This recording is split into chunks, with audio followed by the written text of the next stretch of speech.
wouldn't it be great if we figured out that first and foremost, not everybody wants or needs to go to college? Agreed. And if we have a situation to where right now in 2023, trade workers are making more than professionals,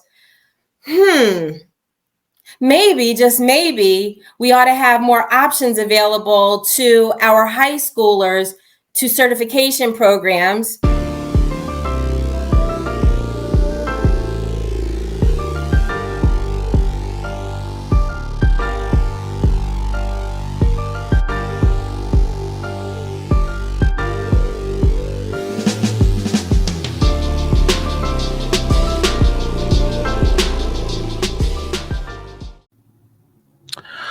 Okay.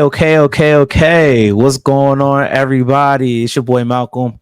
Malcolm Locks everywhere. You guys know the vibes. Listen, starting a new podcast, The Principal Protocol. It's a podcast about business, technology, entrepreneurship, tech, and we're going to throw some politics in there. Why? Because it is political season, and you guys need to know who you're going to be potentially voting for. And I have the lovely Miss Donyale Hall today. How are you today? I'm blessed by the best, Malcolm. How are you? I'm so happy to be with you this evening. And I appreciate you giving me some of your time. I know we had a real good conversation a few weeks ago, and I wanted to 100% follow up on what it was that we talked about and get you on my platform. You are the very first. So you got to set the tone. You got to set the tone. So first and foremost, let's get this started off. Who are you? Who is Miss Hall? Let the people know who you are. Well, for starters, I'm no stranger to politics. I've run for a few offices, and the most recent statewide run I've had was for lieutenant governor back in 2020. It was a fabulous time going up and down the state of Delaware, just meeting our neighbors, Malcolm, talking to people about what their issues are, talking about what might be fixes for what these issues are, how we can deal with Delaware issues on a municipal, local, state, and even federal level. So I'm excited to be back in the race this cycle. I'm running for U.S. Congress. Lisa Blunt Rochester has indicated that she is going to leave that seat to pursue Senator Carper's seat. And so that leaves a vacancy in our sole at-large House of Representatives seat here in Delaware. I feel that I am very uniquely qualified for that seat because, again, most people who know me know I have boots on the ground, literally. So I'm a small business owner. I have a general contracting company. If you were to see me out in everyday walk of life, you'll see me in some steel toe boots, some jeans, a hoodie, one of these hats with my hair pulled back and no makeup. So I'm either covered in paint, drywall, dust, or grass on a regular basis. So I'm a hardworking woman. I am a mother of 10 beautiful children. If nobody else remembers me for anything else, they remember me for my fun fact. 8 of those are adults, and I've got one that's got 1 foot in the door and 1 foot out. He's a senior at DSU. He'll be graduating this year. And I have 2 full-timers in the house. One's 6th grade and one's 8th grade. So, you remember those middle school years. They were interesting and challenging. And I think that over 30 years of raising kids for me has really given me a strong understanding of what's going on in our education system. What's a huge topic. Education is a huge topic. Absolutely. And, we'll get a little further down into that rabbit hole when we get there. But education is a huge topic here because we are doing so woefully at the bottom of the nation in our education achievements here. So we'll talk more of course, about that. And of course, I'm a veteran. So you see the patriotism here running on my hat. We're coming up on Veterans Day. 3 generations of family military service. In my family, my dad was stationed at Dover Air Force Base in 1973. Oh, wow. I was the ripe old age of 3 when I moved here. So I've been educated here. I couldn't be more homegrown if I'd actually been born here. So I graduated from Cesar Rodney High School in 87. 5 of my children are CR grads. I have 3 that went through the early college high school program at Del State, and 2 are middle schoolers in the CR school district. So, like I said, I've seen the good, the bad, and the ugly of our education system. My two of my sons are carrying on the family legacy of service. I served in support of Operation Desert Shield and Desert Storm in the early 90s. One of my sons just recently got out of the Air Force. He was injured in his deployment to Jordan. And so, things that are going on in our VA system are very near and dear to my heart, because he's 21 years old and he's got 6 bad discs in his back. So, we have a situation to where we have to have a level of advocacy for our men and women who have served our country. And, it's a shame that in a lot of instances, they're an afterthought. And one of my sons is active duty Navy, and he's currently in Japan. So he has an aircraft carrier that's, outside of Korea right now. So, I have a keen understanding of things that are going on both on foreign and domestic soil here in Delaware, with our needs being unmet here. And so that's what my urgency is to run, is because I really feel that over the years, I wear several hats within marginalized communities. Those are simply the communities that have been overlooked and forgotten. And I think that when we have an absence of someone who can speak our truth to power, we lose all the way around. So I believe that it's time that we get rid of some of these career politicians and put men and women in office that really understand what we go through here with our boots on the ground. That you've literally had a ton of experiences that you've just listed down to me. How has those experiences really shaped your career in politics and what you want to do for the state of Delaware moving forward? Well, I haven't ever served in elected office. And so it would be a first time for me to be in elected office. I believe that when we look at the type of government that we have, we are a representative democracy. And so that equates to a republic. That's where people are elected to be representative of our voice. My pressing question to most of the elected officials is, how can you represent me if you don't know who I am? I can honestly say that I can count the amount of candidates that have ever bothered to don my doorstep on one hand. And I've been living in my home now for 23 years.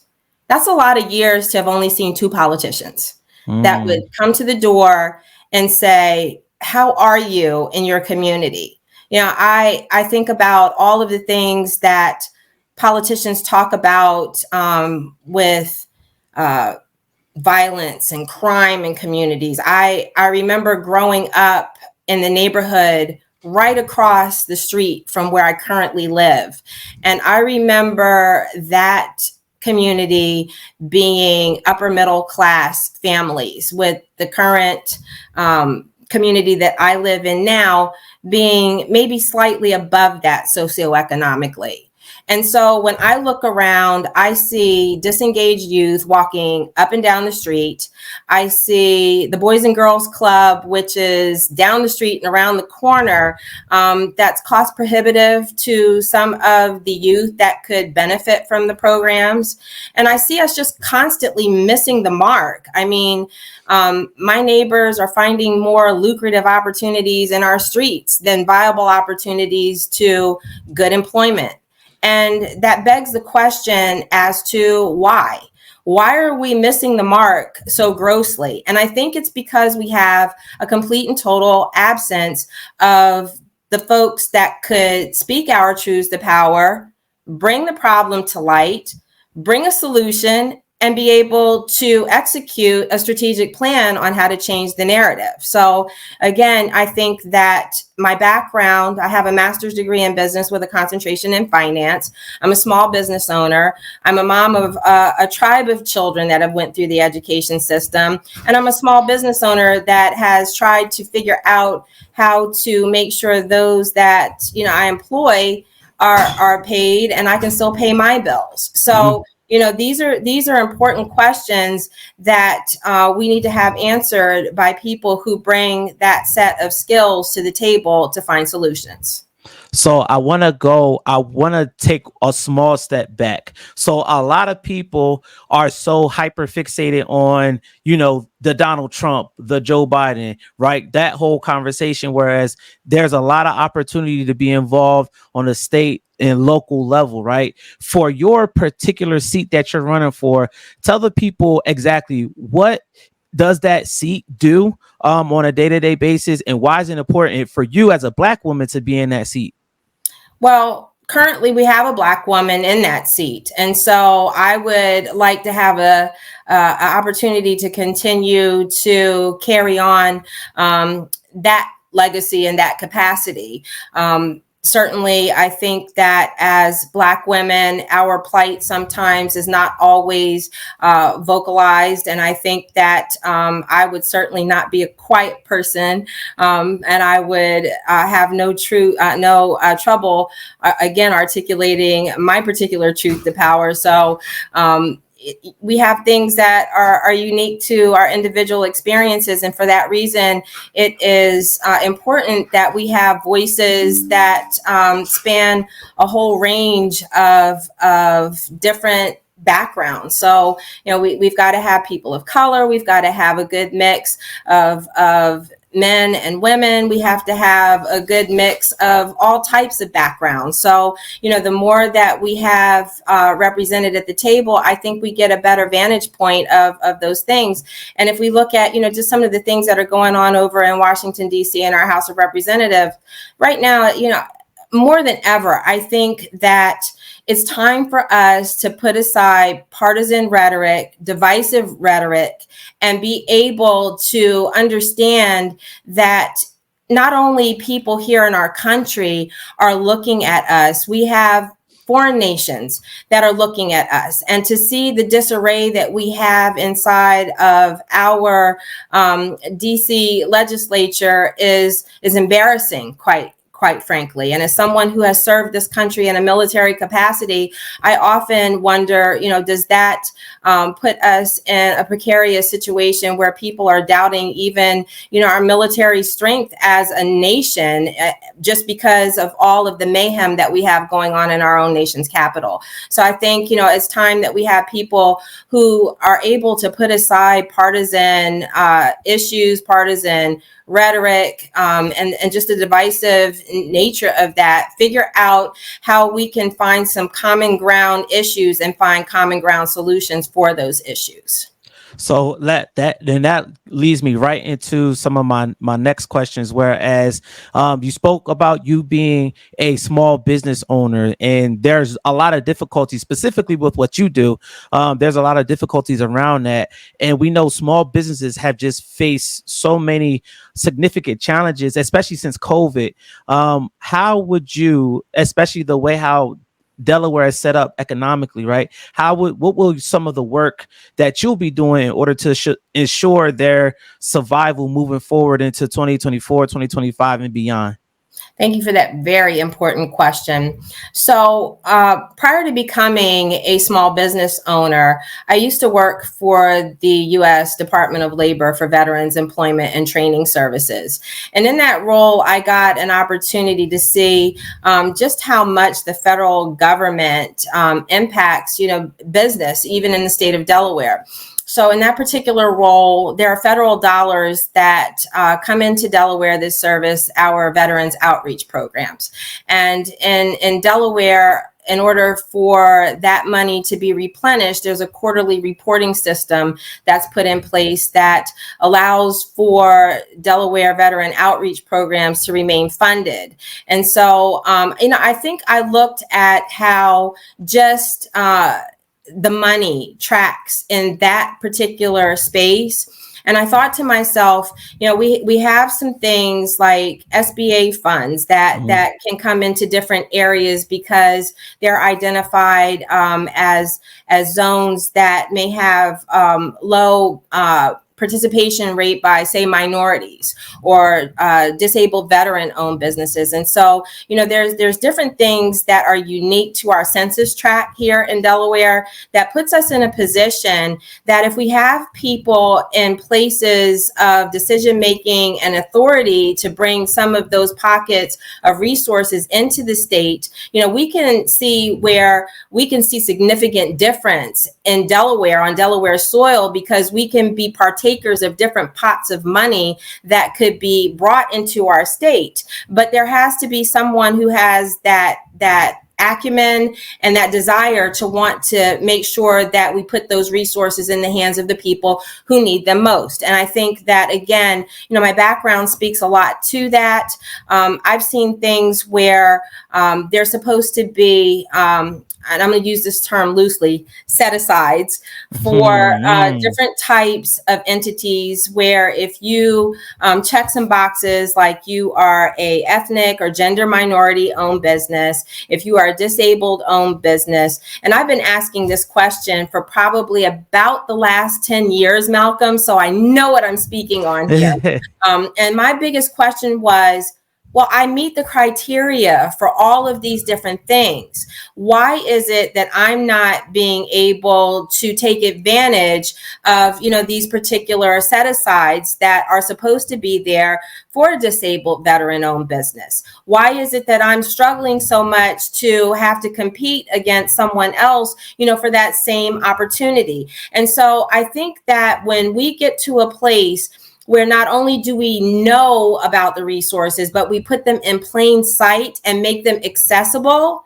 that's when we'll start to see the narrative shift. And we'll be able to see places like Delaware, who've seen no economic growth for the past 3 decades, be able to move forward. And when I think about that piece of it, we know that Delaware has one of the most lucrative incorporation statuses in the country. And so if you're incorporating your business in Delaware, we need to see you bring a home office here. And in order for us to see those businesses start bringing their businesses to Delaware and contributing, to our employment structure here, we've got to do some things that address some of the shortfalls, like education. So I've heard in the conversation that because we're doing so low in our education here, that people don't want to bring their companies here because they have children and they have families. So why am I going to bring my company to a state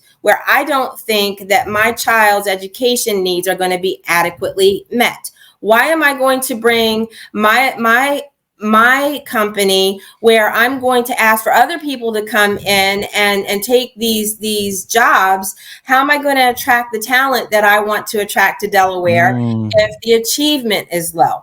If I'm in manufacturing and I'm thinking about maybe bringing, my manufacturing company to Delaware. I mean, this is a great place where we're on the 95 corridor, we have the ports, but if our costs for energy here in the state of Delaware are far exceeding our neighboring states, then what we're doing is we're incentivizing those companies to go elsewhere instead of bringing those valuable jobs that we really need here to Delaware.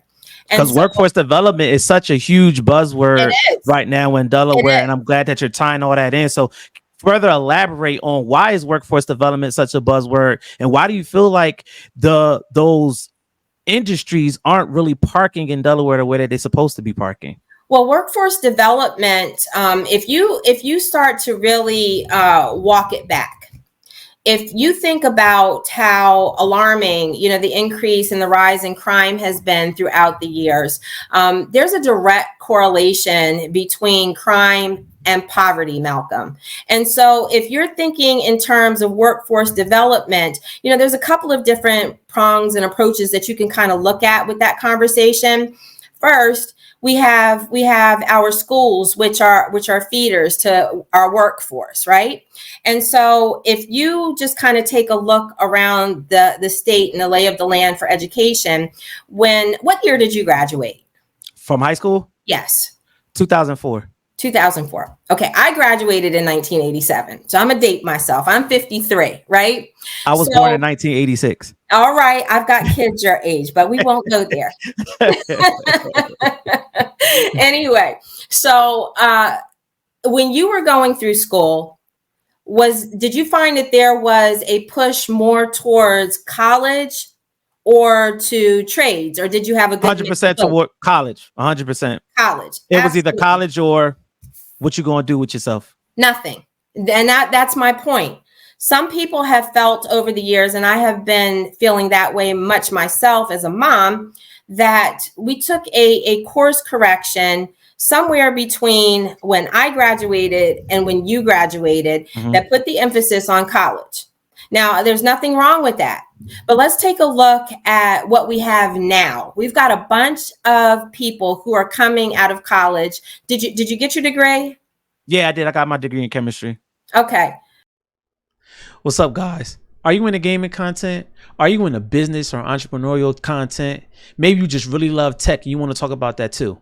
Well, guess what? You found the right place. It's your boy Malcolm. Malcolm Locks Everywhere. You know the vibes. If you want to know more about gaming, entrepreneurship, business, or tech, you came to the right place. So make sure you guys follow me, Malcolm Locks Everywhere, for all your gaming, business, entrepreneurial, and tech information that'll really feed your soul.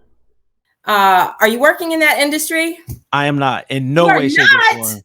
Why wouldn't you work in that field? I was before, prior to, but now, 100% entrepreneur. So that's why I'm not in that industry. But I was, though. Okay. So how long did you work in the industry? I worked in the industry after graduation for maybe about 7 years after I had graduated from college. So maybe about 20. I'm lying, not 7 years, maybe about 4 actually, to about 2013-ish. I kind of made a shift after, I graduated from college in like 2013. I kind of like made a shift into like the whole technology thing. The reason why I'm asking is because most people that are coming out of college don't go into their chosen field. That's one. Now you did. Now my question to you would be, was your salary compensatory in such a way that it allowed you to leverage your occupation, your employment, to be able to address any student loan debt? Do you have any student loan debt? Yeah, I got a ton. A ton. How about that? How's that affecting your credit? How's that affecting your ability to go out and buy a house or anything for that matter? 100%. And I know for a fact I'm not the only one. There's so many of my college constituents that are affected by this very same issue. And I've been out of college for almost 15 years now. And a lot of my friends that I went to school with, they are facing the same exact issue where that struggle is real in order to really move forward. Absolutely. Because college, and of course, that's a big conversation around college debt. But yeah, it's affecting all of us right now. Well, the reason why I ask you those things is because when you asked me the question about workforce development, wouldn't it be great if we figured out that first and foremost, not everybody wants or needs to go to college? Agreed. And if we have a situation to where right now in 2023, trade workers are making more than professionals, maybe, just maybe, we ought to have more options available to our high schoolers to certification programs. Agreed. Maybe, just maybe, that workforce development conversation might be able to include, some of, our unions who are looking to bring these kids into an apprenticeship program. And maybe, just maybe, we're missing the mark because we're not having conversations that put people in the best position to be able to support their hard working selves, be it families, be it young people who don't have families. There's a thing now called an extended adolescence, and it's been going on for probably well over a decade, where you're seeing that children are having to live at home with their parents until age 26. Ooh. Ouch. So young people are not even able to live independently anymore. There's something wrong with that. And if we don't have people who come to the table prepared to have this conversation that you and I are having, nothing changes. Do you think the conversation is more difficult because of the lack of bipartisanship? Or how is that whole idea around reaching across the aisle? How does that affect making the decisions for the people that are facing these issues every single day? Partisanship is a very ugly thing. I hate it. I detest it. Most people know that, I have been trying to get people to understand that when we approach the business of politics, we have got to start looking beyond partisanship. We've got to learn how to vote our values and not our party affiliation. I was very blessed growing up because my parents taught me very early on that you had to do your homework and be educated about what a candidate stood for, so that when you went inside of the booth, you were not obligated to vote your party affiliation. Straight ticket. So, that's right. And so I learned very early to play tic-tac-toe with my ballot. And Dad would tell us, and I trust and leaned on my parents, and it's a sin and a shame that more parents are not able to have, that too many people are trying to just make it every day. So by the time you get home and manage to get through the grind, who has even time to sit down at the dinner table together anymore and have a conversation? Our kids are parked in front of whatever devices they have. And it seems like the art of conversation has gone away, but I digress. We have to have the ability to get beyond partisanship, because you're right. There's too much that's getting lost in the sidelines of divisive party rhetoric. When we are stuck arguing over things that are going on in our nation, I think sometimes that's intentional. It keeps us from having to do the right thing sometimes as politicians if people are distracted by all of these non-issue related things. And I'm not suggesting that what's going on in our country should be minimized by any stretch of the imagination, because it's very important that we have a dysfunctional Congress right now, because we need to get a budget passed. I was a federal employee, and that is hurting folks tremendously, if our government shuts down. So, I understand what that means, because I remember being anxious, wondering if the budget was going to be passed as a federal employee or whether I was. Real quick, I don't want to miss that. People don't even know what a government shutdown is. Real quick, before you go to your next point, what is a government shutdown? So when we don't have an active budget and we are continuing on a continuing resolution, then what that does is it basically gives an extension to the prior year's budget.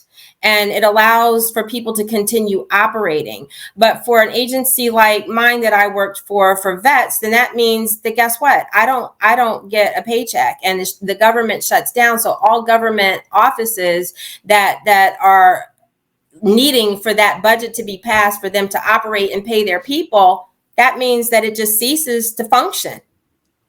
And just imagine the devastation across our country if that happens. Shame on us for allowing partisanship to get in the way of that. And if we don't have people who are like me, who understand, and maybe, just maybe, I'm not going to throw no stones at anybody, but maybe, just maybe, by having 10 children and the chaos going on under my roof and having to constantly, mitigate all of those arguments that were going on to find, some sort of common ground, even within my own house, that's a necessary skill set. And I'm not calling anybody childish. So let's not get it twisted. I don't want to have anybody said she made a correlation that, we were just a bunch of kicking and screaming kids in the house. But, it is what it is. And that's what it gives the impression of, is that, we're having tantrums around the board that are hurting people. And if we can't find a voice of reason in that conversation to say, hey, let's find the solution. Let's direct our energy where it could make the most benefit and get past some of these things. I'm not a huge fan of some of these things that get bundled, Malcolm. I don't think that it's fair for, things that are important, that are going through, that need those votes, for those to have, riders put on top of them that says, well, if I play ball with you today, I need you to play ball over here. We should be able to take each issue, deal with that issue, and move on to the next without there have to being a series of hurtful trade-offs. So, I'm not a huge fan of that either. So, I think we just really need to do better. The partisan stuff is hurting us. So I want you to take another step back, right? When we talked about, I know in our conversation, you talked about just the simple awareness of what it is that you need in order to push your small business forward. Just that one thing, just the awareness. And you had to dig for this information in order for you to be able to get some of the contracts and move forward with your business the way that you wanted to, right? Why is there such a lack of awareness here in Delaware? And I know it goes beyond Delaware, but in order for us to, check off that box, we just have to be aware of the opportunities that are presented to us in order for us to check that box. Why are we not aware, and where do we need to go in order to figure out that type of information so we could begin to move forward with our businesses in a certain capacity? Well, I can share my story briefly. When I decided that I wanted to go into business for myself, I began at a vantage point of, I'm a veteran. And because I was working for, the Department of Labor, and was aware of the resources, I said, well, I know that I should be able to go to this agency and that agency and be able to get what I need from each of them to get my start.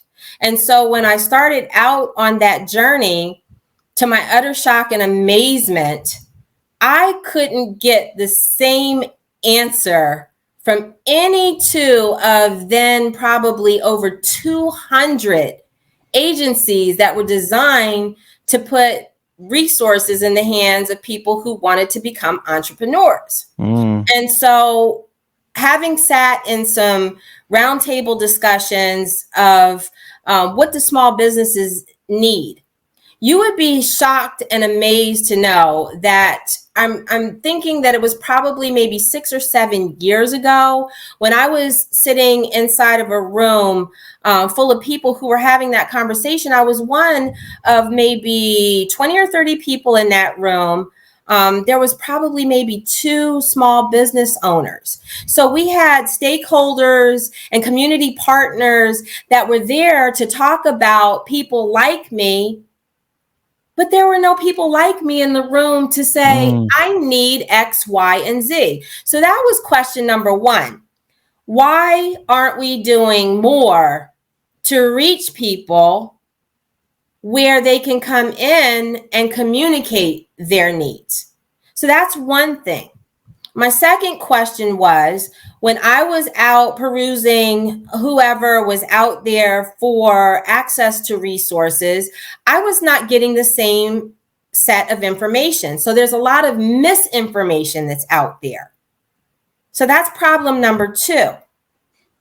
3, even when you get to the right information, why is it so hard for me to be able to access the resource? I'm going to tell you that it took the pandemic for someone like me to be able to get funded with an SBA loan.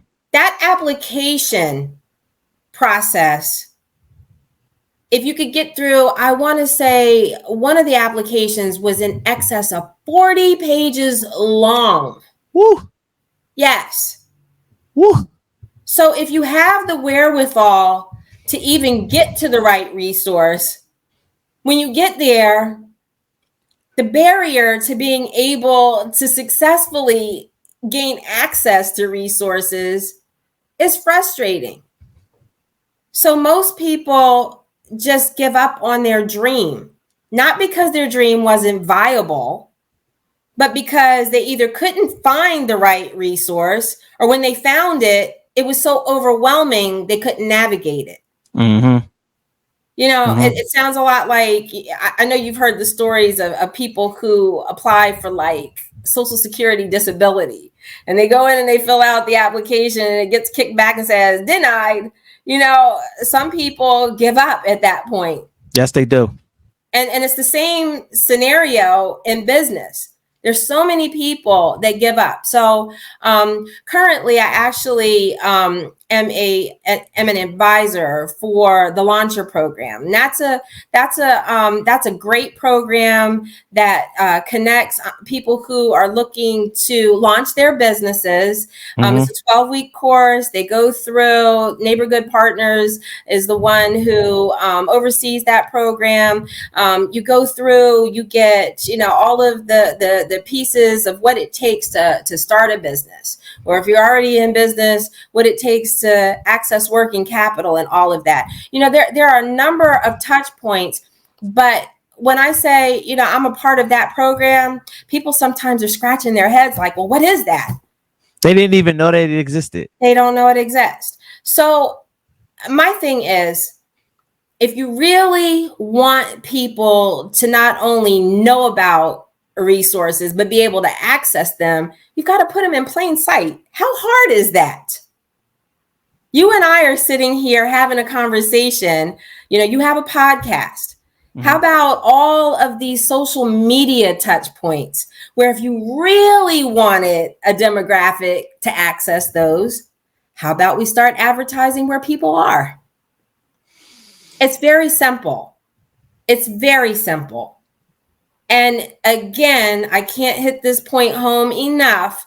When you have people who have firsthand knowledge and experience on these shortcomings, those are the people that you want to have in these elected offices to be able to move the needle. Because at the end of the day, people's bottom lines are not being changed by what we have going on right now.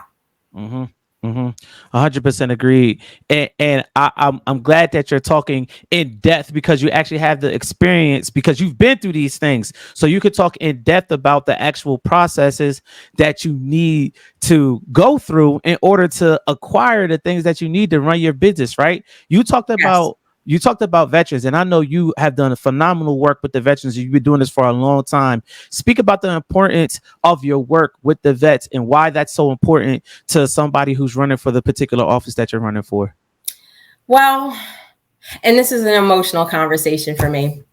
And with it being, veterans events and Veterans Days coming up, Veterans Day coming up this month, and all of the different ceremonies that you see, our politicians show up, and they're quick to put their arm around a veteran, or they might even serve on a committee that's not really moving the needle for veterans. I'm highly critical about this because I can be.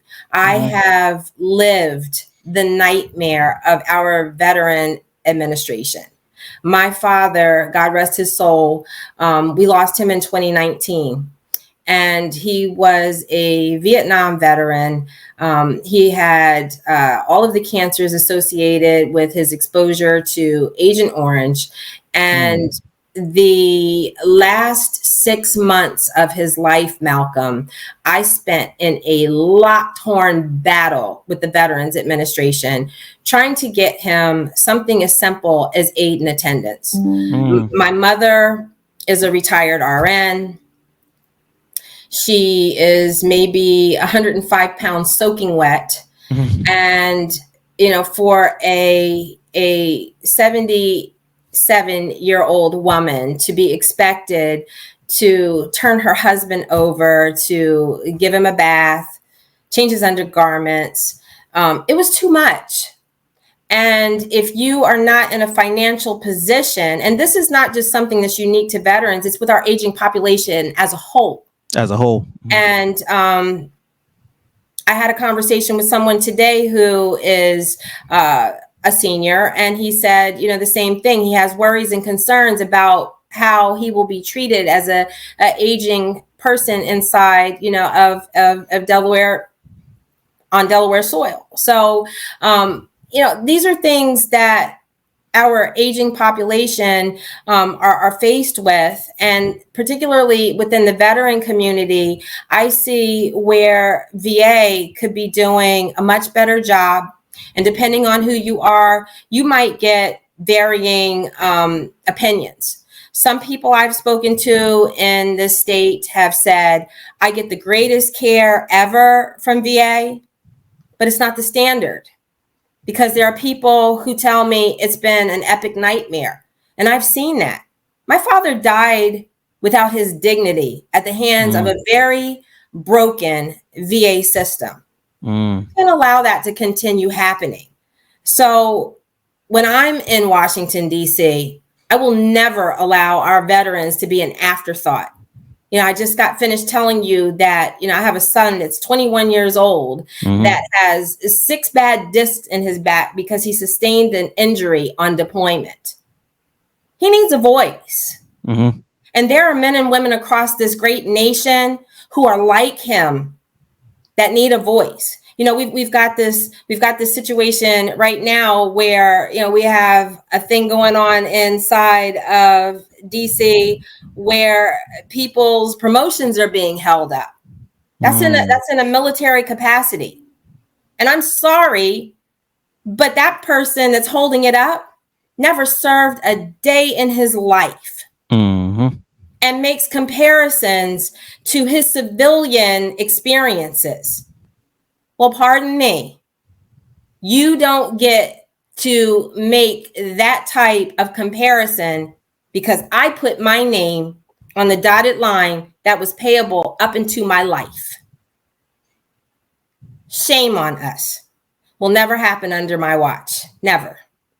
I want you to go a little deeper into the state of veteran affairs, because I know homelessness is a huge issue.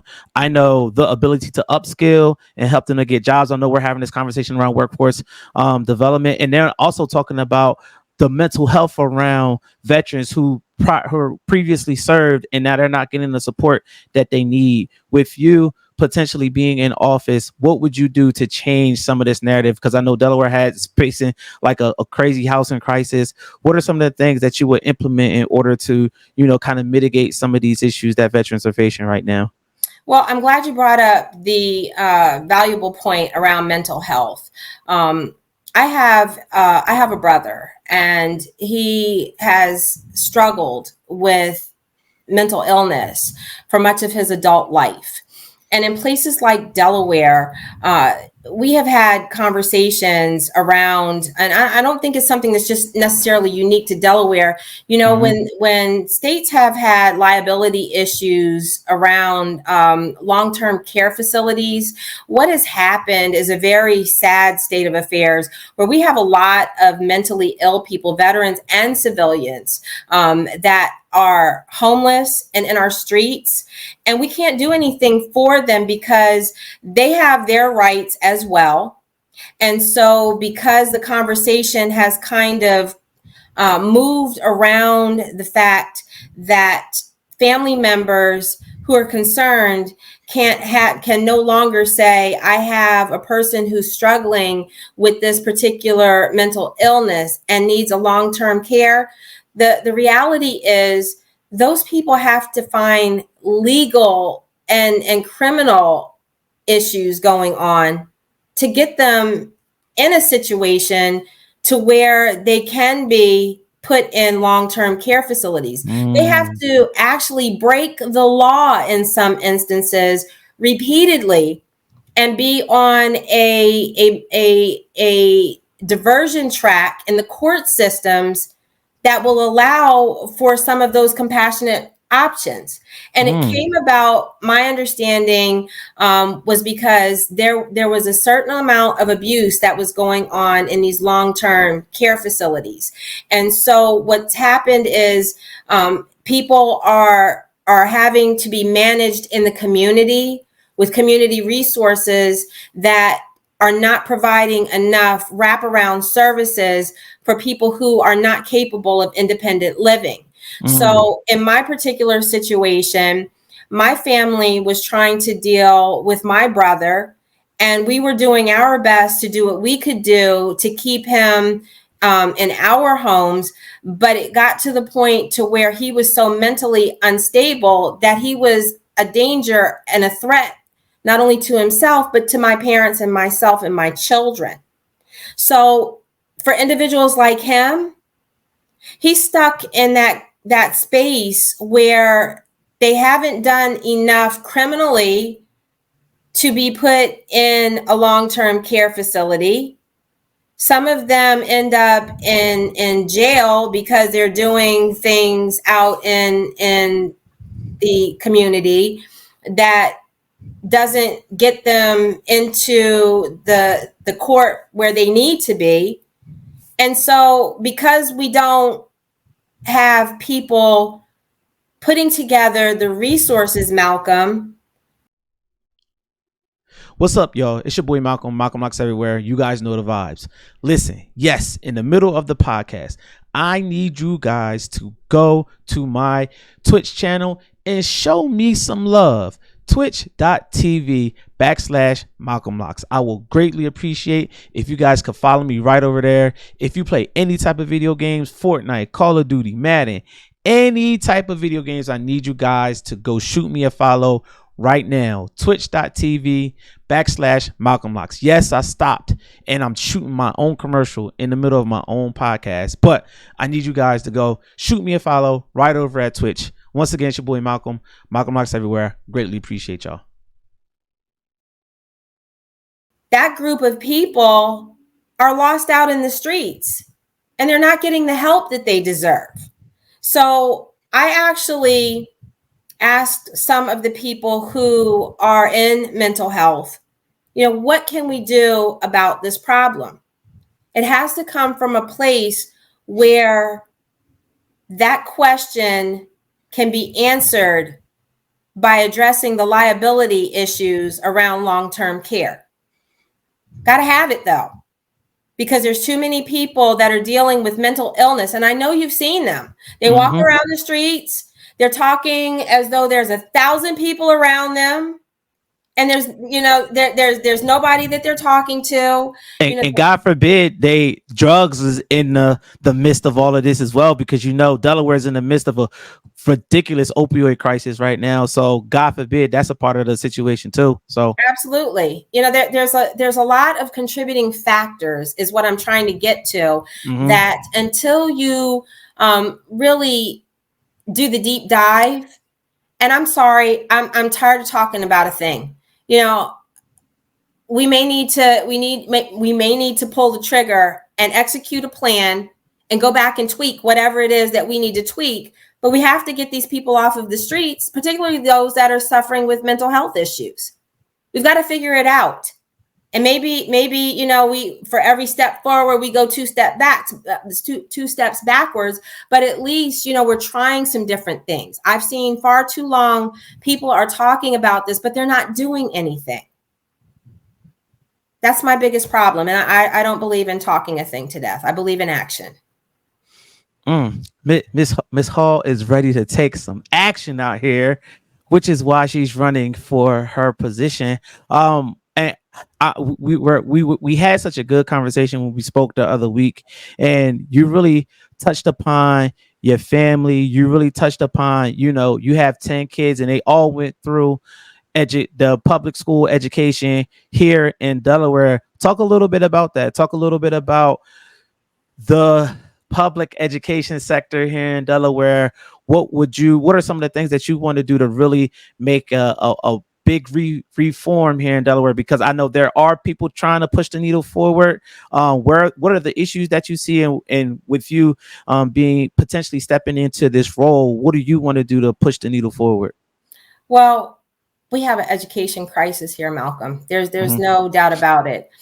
When you look at the fact that we are spending top dollar among schools across the nation per child, we're achieving, in some instances, 46, in some instances, 48th. We are at the bottom of all of the states in the nation for our outcomes, and it's incomprehensible how 4 out of 10 children are on reading level. It's even more incomprehensible that 3 out of 10 are on math level. And when you start looking at communities of color, that drops to even less. So I've been asking that question to people who would be considered experts in what's the fix, what are the constraints. Some of the things that we've talked about have a lot to do with, number one, there's no one size fits all solution. Agreed. So Delaware, for instance, we have 3 very unique characteristic counties. And so in Newcastle, you have a lot of different options that are not available to Kent or Sussex. And so one of the things that I want to see happen is for us to figure out what these constraints are. The resources and time are typically the constraints. We have X amount of dollars to do whatever it is we're going to do. And we have a short period of time that we need to execute on that. So there are a lot of different competing ideas of how we make that happen. And I would like for us to figure out what positions our parents to be able to make the best education choice for their particular situation. If that means they need to go to a school that's not in their home district, we should make that happen. If that means that we no longer want to participate in a public education system, that needs to happen. There's no one size fits all. But I think that when the end game goal is to give our parents what they need to get their children educated properly, we win all the way around the board. I don't know about you, but I want this next generation to be well educated, because those are our future leaders. Those are the people who are going to be taking care of you and I in about another 20, 30 years. How about that cashier that can't even count back your change to you right now? And I know you've seen them. If you give them, if your bill comes up to, 96 cents at the end of whatever it is, and you have cash and you give them 101 and they made the mistake of putting in a whole dollar, they can't figure out that they could just give you a nickel and be done with it. That's a sad thing. I know I've even seen some of my own children, in 5th or 6th grade, that they didn't get taught like rote memorization skills. I had to have my times tables, memorized by the time I was in 3rd grade. And we won't even talk about that there's a generation out there that cannot write in cursive. Oh man, cursive is it's going to be a lost art. Yes. It's going to be a lost art. But you see what I'm talking about. That is where, in my mind, the rubber really meets the road, is that we're missing the mark on some fundamental things, Malcolm. Shame on us. Yeah, I've learned a lot about education these past couple of months, and it's actually just like you said, Delaware. We're just, these are the facts. We're just at the lowest of the low, and I know a lot of people are talking about funding. The way how the schools are funded is such a serious issue, and also we talk a lot about the teacher shortage. Could you talk a little bit about the teacher shortage and what Delaware could potentially do in your position, how we could fight the teacher shortage? What are some of the things that we might be able to do with the teacher shortage? I think that that's not just something that is peculiar to Delaware. I think Right, I agree. there are states across the nation that are having a hard time getting teachers to stay. And can I just be honest and just say that it doesn't look like an enticing proposition. And if I wanted to attract people to become teachers, if I wanted to attract great applicants, then we need to make that something that is attractive in and of itself. How do we get quality teachers to come on board? We've got a generation of children, and mine are no exception. I have seen the pendulum swing, from one side of that conversation to the other. And I'm not advocating any of the things that necessarily I had when I was going through, but I laugh with folks and I tell people, I said, the Board of Correction was a paddle that hung on my principal's wall when I was in school. We've got these kids that are coming inside of the schools and they are just giving the business to these teachers. I mean, they're rude, they're disrespectful. Teachers don't have control over their classrooms. And that leads to less teaching time. Yes. Yes. Which, again, kind of circles back to my original position on being able to equip parents with the best opportunities to take their child where they see that they can, get a good educational outcome for their kids. And sometimes being able to just kind of shift things around in a way that it works better for you yields better outcomes. But, for the teachers that are in these classrooms, they certainly need the supports that they're not getting to get our kids in a position to well educate them. So, we've got classrooms where the kids are achieving up here, and then we have the ones that we're dragging across, the finish line. The ones who are struggling in the classroom sometimes can be a distraction from, the ones that are trying to learn. It's just a mess inside of these classrooms. So, Malcolm, I wish that I could sit and I could say that, again, there was a one size fits all fix here. There really is not. But I know that I would be doing whatever I could to give our parents what they need, to give our teachers what they need, so that we can invest in our next generation of children before we lose another one. We have to. So 100%. again, we have to continue to find an action plan and work it. That means we got to go back and tweak it and get it right, or maybe we scrap it and go back, to the beginning.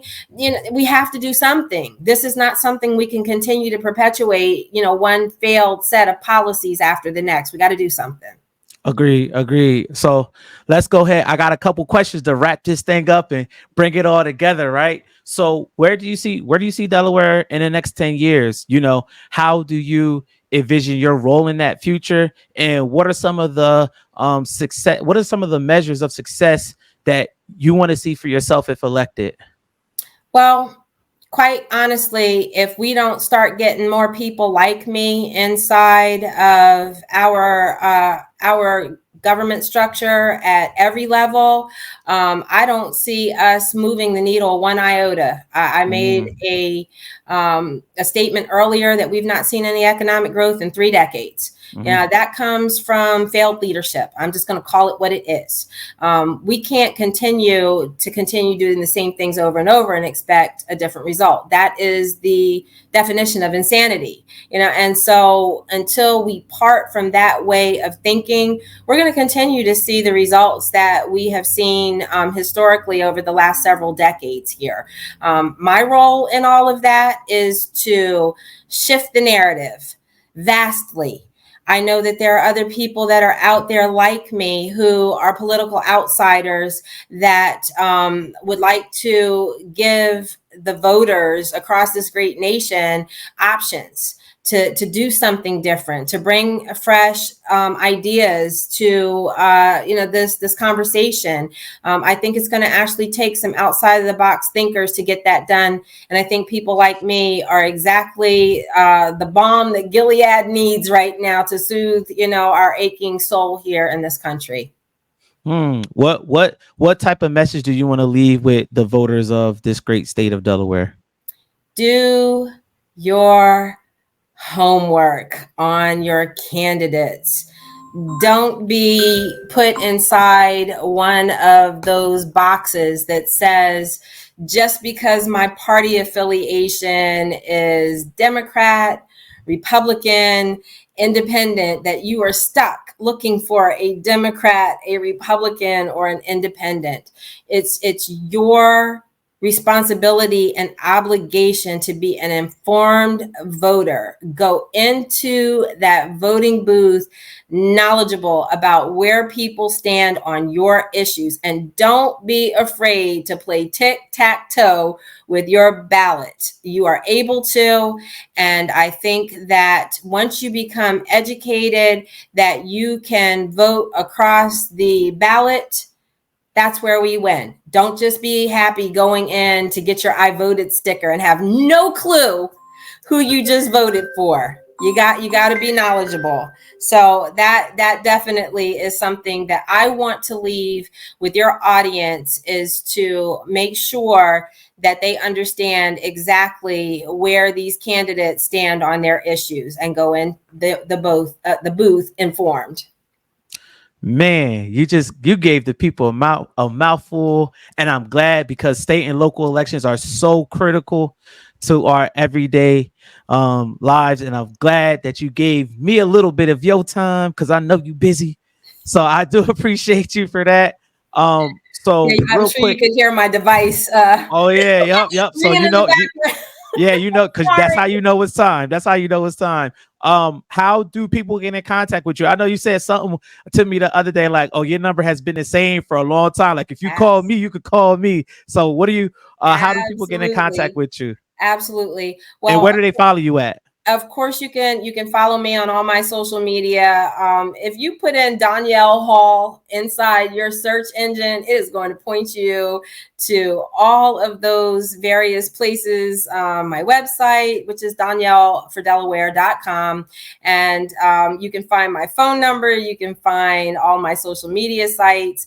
My number has been the same for 18 years, Malcolm. So, and I've never masked it for the sake of any political campaign at all. And people are always happy when they find that number and they call it, and I pick up my phone and say, "Good afternoon, good morning, good evening, Donyale speaking." So you will get me. You're welcome to text me. You're welcome to call me. You're welcome to email me. I will get back to you. So that is my commitment and my promise to the people, is that I will always remain engaged and available and accessible. Thank you, Miss Donyale Hall. I appreciate you so much for giving me your time. And to everybody who's going to watch this podcast, this is the Principal Protocol, and with your boy Malcolm, Malcolm Locks everywhere. You guys can follow me, Malcolm Locks, and I'm everywhere except LinkedIn. Malcolm Coley on LinkedIn. So, yeah, thank you so much once again for giving me some of your time, and I hope that people take this information, run with it, do their own research, and we might see you as one of our next elected officials in 2024. That'd be awesome. Thank you so much for having me, Malcolm. Absolutely. Thank you so much for being a part. And that is it.